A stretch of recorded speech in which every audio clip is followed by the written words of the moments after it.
and welcome to your favorite mysterious show, Dabbling in the Occult. Today, all of you, our wonderful viewers, will be eyewitnesses of 3 horrifying stories. Then, fasten your seatbelts because we are ready to serve as mediums between you and these reports. As always, the burden of proof rests with us, but you are the ones who decide to believe it or not. So, let's begin.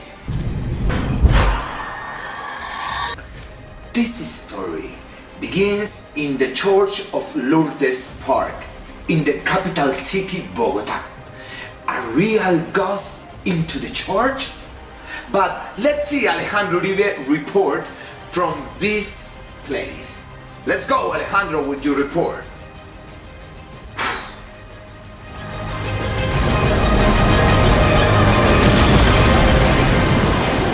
Ghost in the Church of Lourdes in Bogota.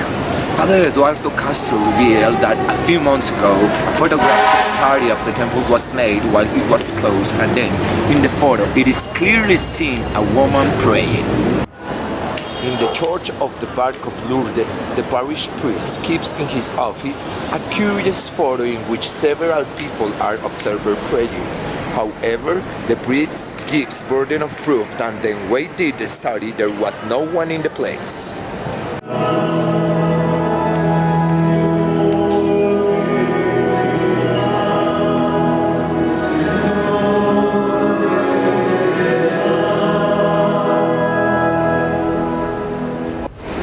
He added that in his 10 years as pastor of the Church of Lourdes has never had a fright or a strange irrational experience.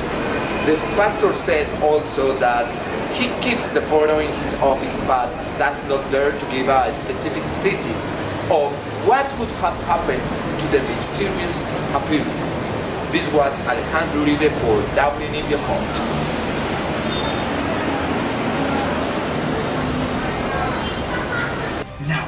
We are going with the following case, a report by Laura Rodriguez about a haunted house in a very important sector of the Colombian capital.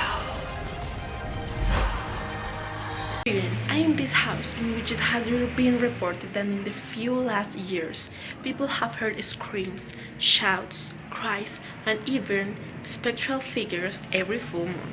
Stories in this mythical house refer to us approximately 70 years in time. In these same corridors and rooms lived a woman in the company of her 13 children after the death of her husband.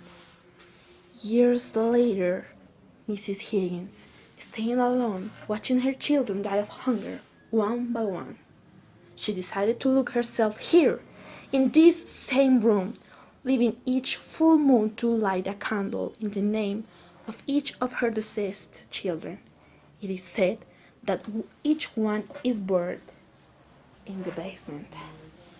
After 10 years of lonely life, Mrs. Higgins died cremated after one of the candles she lit for her children ignited her clothes, enveloped her in the flames, and ended up burned in her yard. Since then, footsteps have been heard, the disconsolate cries of the babies that were the first to die,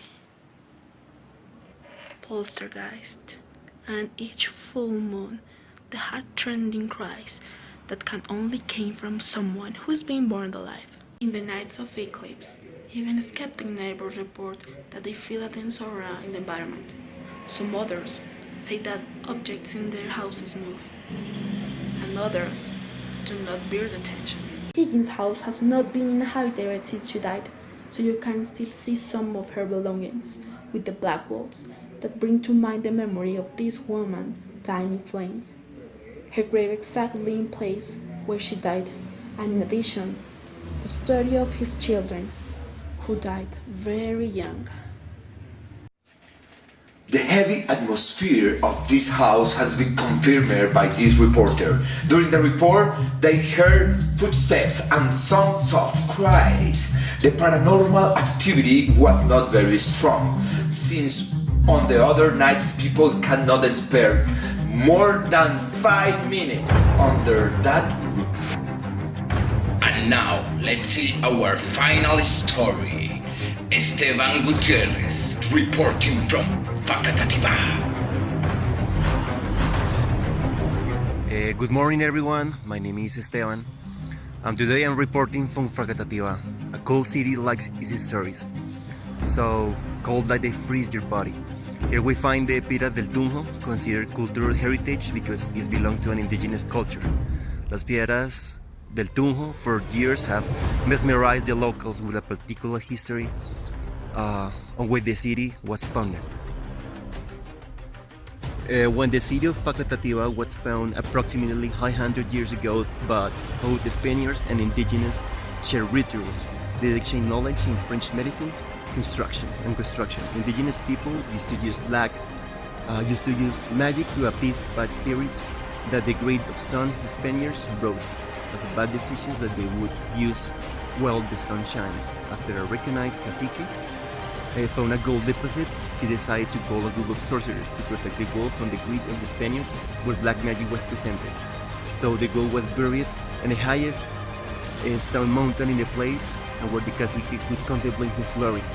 Sometime later, there was a war between the indigenous and the Spaniards from the gold that the cacique had hidden. As a result, some indigenous people were enslaved, others tortured and killed as a result of it. A situation that ended with the death and curse of the Spanish people. After no trace of the indigenous culture began to build the first Christian shrines and churches. A monk stood at the highest part of the mountain where it was believed was hidden gold. In the view that place was cursed and there was no way to ward off the devil. The monk invoked the devil to make a blood contract so the curse would disappear and he would have access to the gold without any problem. The devil knew that there was already a pact of love on that cursed gold, so the devil threw the monk at the bottom of the mountain and buried him with a giant stone. And he said that he has never heard from and disguised as the Spanish devil.